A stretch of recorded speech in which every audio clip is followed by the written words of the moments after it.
Hello friends, எல்லோரும் எப்படி இருக்கீங்க?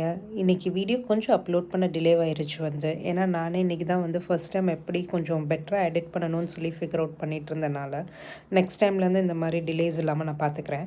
ஸோ இன்றைக்கி நான் குக் பண்ண ரெசிபி சிக்கன் புட்டு தான் இந்த ரெசிபி ரொம்ப ஈஸி, யாருனாலும் குக் பண்ணலாம், ரொம்ப சிம்பிள் தான். ஸோ ஃபஸ்ட்டு பாத்திரத்தில் கொஞ்சமாக எண்ணெய் விட்டுட்டு சீரகம் சோம்பு எல்லாம் ஒரு டீஸ்பூன் போட்டுட்டு கருவேப்பிலை போட்டு நல்லா வதக்கிடணும். அதுக்கப்புறம் கொஞ்சம் வெங்காயமும் ஆட் பண்ணி லைட்டாக வதக்கி விட்டுட்டு அதிலே ஒரு 2 சின்ன துண்டு இஞ்சியும் ஒரு 2 வெள்ளைப்பூடும் உங்களுக்கு காரத்துக்கு ஏற்ற மாதிரி பச்சை மிளகா குட்டி குட்டியாக கட் பண்ணி போட்டு இது எல்லாத்தையும் மிக்ஸ் பண்ணிடுங்க.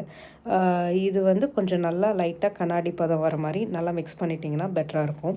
அதுக்கப்புறம் நம்ம என்ன பண்ணோம்னா, நான் இங்கே 100 கிராம் சிக்கன் தாங்க குட்டி குட்டியாக கட் பண்ணி போட்டிருக்கேன். நான் யூஸ் பண்ணியிருக்க சிக்கன் பிரஸ்ட் தான். நீங்கள் எவ்வளோ வேணுமோ உங்களுக்கு ஆட் பண்ணிக்கோங்க. பட் யூஸ்வலி கம்மியாக ஆட் பண்ணிங்கன்னா நான் அதுவே பயங்கர ஹெவியாக தான் ஃபில்லிங்காக இருக்கும் சாப்பிட்றப்ப. ஸோ இதுக்கப்புறம் நான் என்ன பண்ணேன்னா மிளகாத்தூள்லாம் ஆட் பண்ணேன். பேசிக்காக காஷ்மீரி தூள் ஒரு டீஸ்பூனும் 2 டீஸ்பூன் குழம்பு மிளகாத்தூள், அதுக்கப்புறம் 1 டீஸ்பூன் கொரியாண்டர் பவுடர் மல்லித்தூளும் ஆட் பண்ணிவிட்டு மஞ்சத்தூள் லேஸாக ஆட் பண்ணி உப்பும் சேர்த்து இது எல்லாத்தையும் நல்லா மிக்ஸ் பண்ணி விட்டுட்டு மூடி வச்சு குக் பண்ணேன். உங்களுக்கு கீழே அடிப்பிடிக்கிற மாதிரி இருந்துச்சுன்னா லைட்டாக தண்ணி தெளிச்சுக்கோங்க, இல்லை ஸ்ப்ரிங்கிள் பண்ணிக்கோங்க. எனக்கு தண்ணி ஆட் பண்ணாமல் கரெக்டாக தான் இருந்துச்சு. அதுக்கப்புறம் ஒரு 3-4 மினிட்ஸ் ஆனதுக்கப்புறம் சிக்கன் நல்லா மசாலாவோட மிக்ஸ் ஆயிரும். ஸோ அது எல்லாத்தையும் பாத்திரத்தில் ஒரு சைடு தள்ளி வச்சுட்டு நான் என்ன பண்ணேன்னா மறுபடியும் 1 டீஸ்பூன் ஆயில் தான் ஆட் பண்ணேன். ஆட் பண்ணிவிட்டு நான் நேற்று எடுத்தது 4 முட்டை, நீங்கள் கம்மியாகவும் எடுத்துக்கலாம் முட்டை, அது உங்கள் இஷ்டம்.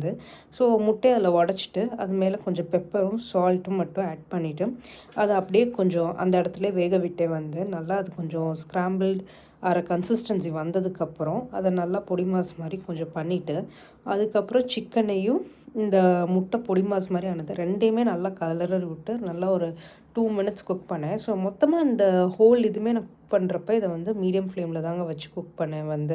மீடியம்லேருந்து லோ ஃப்ளேமுக்கு அந்த ஹீட்டே நல்லா போதும். மொத்தமாக அந்த ரெசிபி பண்ணுற 10 நிமிஷம் தான் ஆகும். கடைசியில் நான் கொஞ்சம் கறி மசாலா ஃப்ரெஷ்ஷாக அரைச்சது இருந்தனால அதை மேலே போட்டேன். அது போடணுன்னு அவசியம் இல்லை. உங்களுக்கு பெப்பர் மசாலா இந்த ஏற்கனவே போட்டிருக்க தூள் எல்லாமே சூப்பராக இருக்கும்.